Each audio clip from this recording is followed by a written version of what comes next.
Okay, so for our topic this week, we will be doing the coloring of the character. So last time, nagawa na natin yung mga text tools ninyo.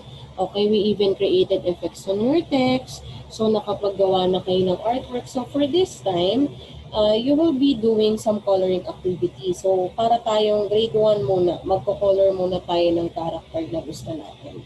Okay.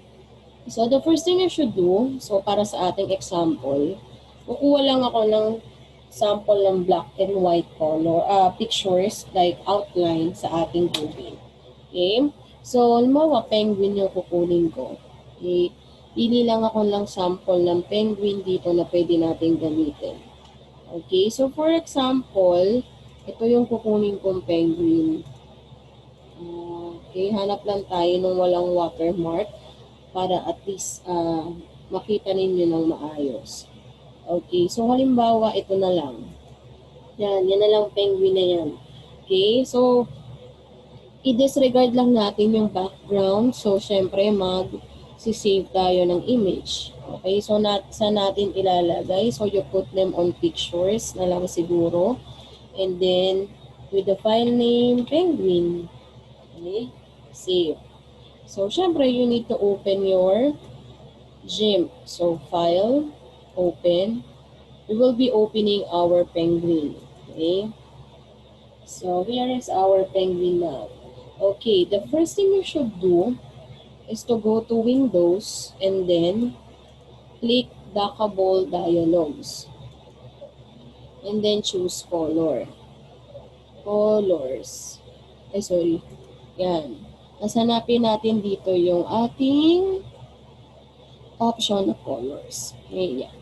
So, ilagay nyo lang siya dito sa gilid para hindi kayo masyadong malito. Okay, now, how are you going to create the color or how are you going to color your penguin? Okay, sa tabi nito, di ba, the first one is your the move tool. Tapos may mga selection tool tayo dito. May makikita kayo dito na free select tool. Sa tabi niya nakalagay fuzzy select tool. Okay, so ito yung kukunin nyo. Meron kasi yan select by color. Pwedeng nagganyan yung icon ninyo. So, click nyo lang yung fuzzy select.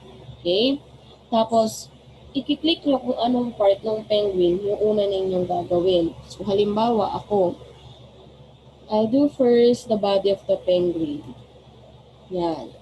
So, from here, from your color choices here, pwede nyo nang piliin anong kulay ng penguin nyo. Halimbawa, gusto ko pink. Dito ko itututok yung pagka-pink.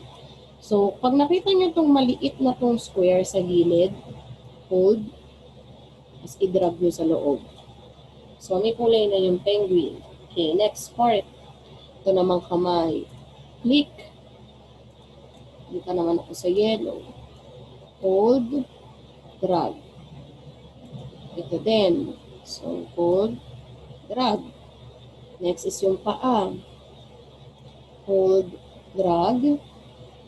Ito naman, hold and drag. Okay, so halimbawa, itong bilog sa gitna. I want to make it color light blue, for example. Hold, gitna. Okay. Halimbawa yung eyes niya, meron siyang two parts kasi yung parang may eyelid siya. So, sige, let's choose black, for example. Yan, and then click the next part and then drag the black color here. So, meron na tayong penguin. So, yung mata niya, for example, itong loob ng eyes, gusto ko gawin siya sana yellow din, for example. So, click nyo yung yellow. Another one, click nyo rito din yung yellow. Okay? Then, using the fuzzy tool, click nyo yung nose. Bawa yung nose niya, gusto nyo yung gawin dark blue. So, yung box split dito, i-grab nyo lang din. Okay? So, that is now your colored character. So, ito na yung kinulayan ninyong character. So, if ever na you wanted to create another picture, pwede naman kayong mamili aside from penguin. So, ganun lang yung process niya.